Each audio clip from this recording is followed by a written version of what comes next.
Ash kept Charizard from the beginning, so the story honestly changes. The second Ash reaches the Cherisific Valley in Johto, in the original anime, Ash leaves Charizard there so he could become stronger. But in this timeline, things go differently. When Ash sees all the stronger Charizard battling, he still realizes his Charizard has more room to grow. But instead of leaving him behind, Ash makes a different decision. He tells Charizard that they're gonna get stronger together instead of separating. And honestly, this changes Charizard completely, because throughout the original series, Charizard already respected Ash Ketchum a lot after the Orange Islands, but now instead of spending years away from Ash, he stays with him through every single region, constantly battling stronger opponents. So during Johto, Charizard honestly becomes Ash's main ace Pokemon way earlier. He still uses Bayleaf Cyndaquil and Totodile during smaller fights, but whenever Ash runs into serious battles, Charizard is usually the one carrying. For example, during the Silver Conference, Charizard performs even better than in canon because now he has been constantly training with Ash the entire time. When Ash battles Gary, the fight becomes way more intense. Charizard versus Blastoise becomes the biggest moment of the battle. Charizard already had type disadvantage, but because of all his extra experience, he fights way smarter. He uses Flamethrower to create steam around the battlefield, limiting Blastoise's vision before landing Seismic Toss from above. Ash still eventually loses later in the league, but he makes it farther because Charizard carries multiple difficult battles. Now moving into Hoenn, this is where Charizard really starts changing, because instead of Charizard sitting at the valley for an entire region, Ash actually rotates him in and out of his Hoenn team. Charizard starts battling stronger Pokemon from completely different regions, which massively improves his battle IQ, and honestly, Charizard starts acting more like Ash's partner than just another Pokemon. He helps train Ash's newer Pokemon and even protects weaker team members during fights. You could honestly compare him to Pikachu at this point. During the Battle Frontier arc, Charizard becomes an absolute monster. He already defeated Articuno in the original anime, but now he's even stronger because of all the extra experience he gained traveling with Ash, and the Articuno fight honestly becomes even crazier. At first, Articuno completely controls the battle with Ice Beam and long-range attack. Charizard struggles because Articuno can freeze the battlefield and slow him down, but Ash starts adapting mid-battle. He has Charizard use Flamethrower on the ice itself, creating heat waves around the field. Then when Articuno flies in close, Charizard tanks Ice Beam directly and lands Blast Burn head-on before finishing the fight with Seismic Toss. That victory honestly pushes Charizard into champion level territory. And this is where Ash's growth changes too. Because Ash constantly has Charizard around, he becomes a way better battler earlier. Charizard forces Ash to think more aggressively and creatively during fights. So by Sinnoh, Ash honestly feels more experienced than his original counterpart. Now, one of the biggest changes happens in Sinnoh against Tobias. In the original anime, Tobias basically destroys everybody with Darkrai. But now Ash has a much stronger Charizard, who has traveled through 3 entire regions non-stop battling powerful opponents. So when Tobias sends out Darkrai, the battle changes completely. Darkrai still defeats several of Ash's Pokemon first because it is just that powerful. But when Charizard enters the field, things finally start shifting. Darkrai tries using Dark Void immediately, but Charizard avoids it by taking to the sky. Ash then has Charizard constantly pressure Darkrai with flamethrowers from above, forcing Darkrai to burn energy dodging attacks. Eventually, Darkrai lands Ice Beam, which heavily damages Charizard, but instead of going down, Charizard powers through it and lands a direct Blast Burn followed by Seismic Toss. And honestly, I think Charizard defeats Darkrai here instead of Sceptile. But Ash still loses the overall battle because Tobias still has Latios and multiple legendary Pokemon. Charizard heavily damages Latios, but eventually falls after being worn down from fighting Darkrai first. So Ash still loses Sinnoh, but he pushes Tobias way harder than before.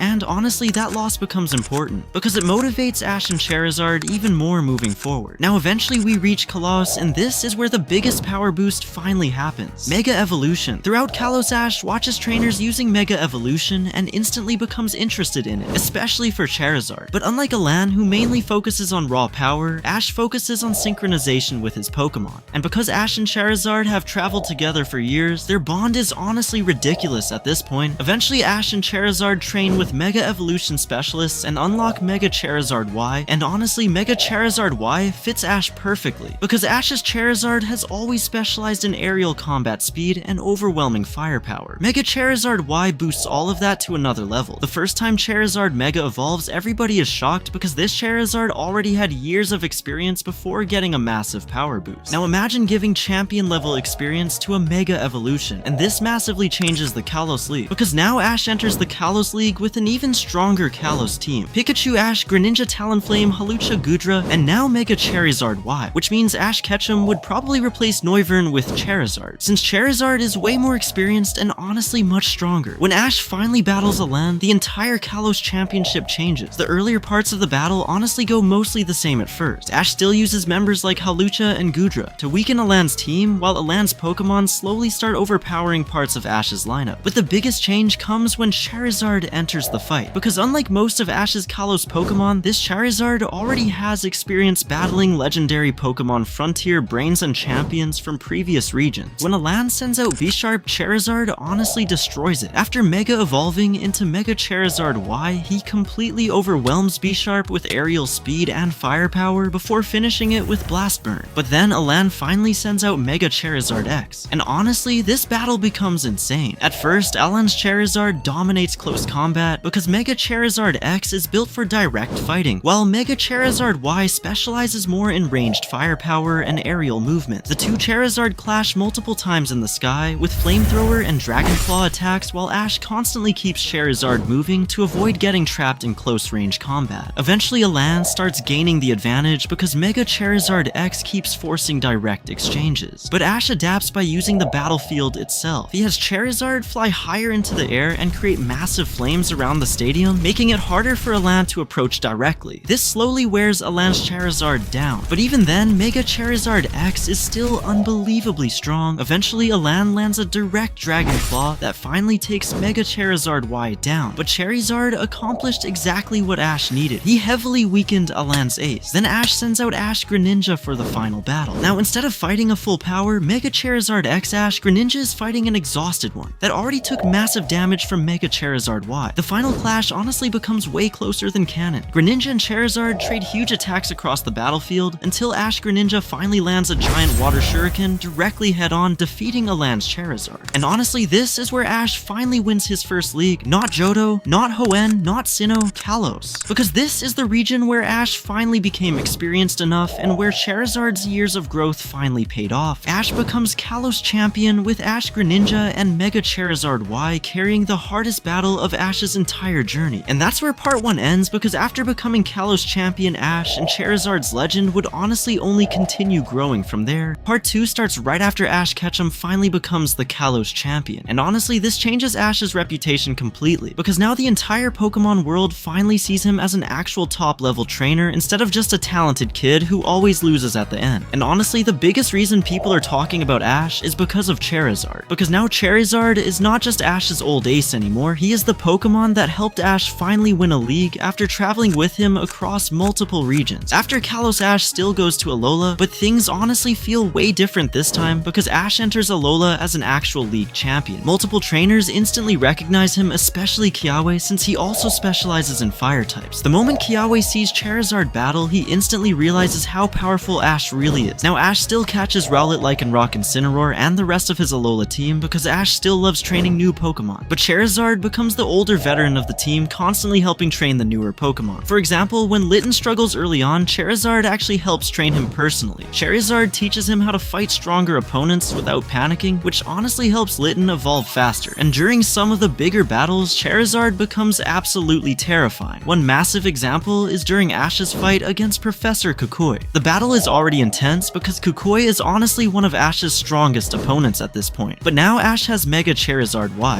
When Kukui sends out Incineroar, the fight becomes insane. Charizard has the type advantage, but Kukui's Incineroar is physically stronger and keeps forcing Charizard into close combat. At first, Charizard struggles because Mega Charizard Y specializes more in ranged attacks and aerial combat, but Ash adapts mid-battle by having Charizard constantly attack from above, using Flamethrower and Air Slash while avoiding direct clashes. Eventually, Incineroar catches Charizard with Darkest Lariat and nearly knocks him out, but Charizard survives and responds with one massive Blast Burn that finally defeats Incineroar after an extremely close fight, and honestly, that battle proves Charizard is still one of Ash's strongest Pokemon even after all these years. Ash still wins the Alola League overall, but honestly it does not hit as hard as Kalos because Ash already proved himself there first. Kalos was the league where Ash finally broke through. Now eventually we move into Journeys, and this is where things honestly become crazy, because Ash enters the World Coronation Series already known as the trainer with Mega Charizard Y and the Kalos Championship victory. victory. And because of this, multiple trainers instantly take Ash seriously, especially Leon, because Leon also uses a Charizard and immediately becomes interested in battling Ash after hearing about Mega Charizard Y. Now Ash still catches Dragonite, Gengar, Lucario, Sirfetch'd, and Dracovish during journeys, but Charizard still remains one of Ash's strongest Pokemon overall. And honestly, Charizard's role during the Masters 8 changes a lot of battles. For example, against Steven, Charizard battles Steven's Metagross instead of one of Ash's weaker Pokemon. At first, Metagross controls the fight with psychic attacks and overwhelming defense, but Mega Charizard Y slowly starts overpowering it with constant heat pressure and aerial movement, before finally landing Blast Burn for the win. Then against Cynthia, Charizard fights Spiritomb first, before eventually battling Garchomp, and honestly, the Garchomp fight becomes one of Charizard's hardest battles ever. Garchomp keeps dodging aerial attacks and punishing Charizard whenever he gets close. Eventually, both Pokemon heavily damage each other before Charizard barely wins using a point-blank flamethrower after tanking Dragon Rush directly. But then comes the final battle.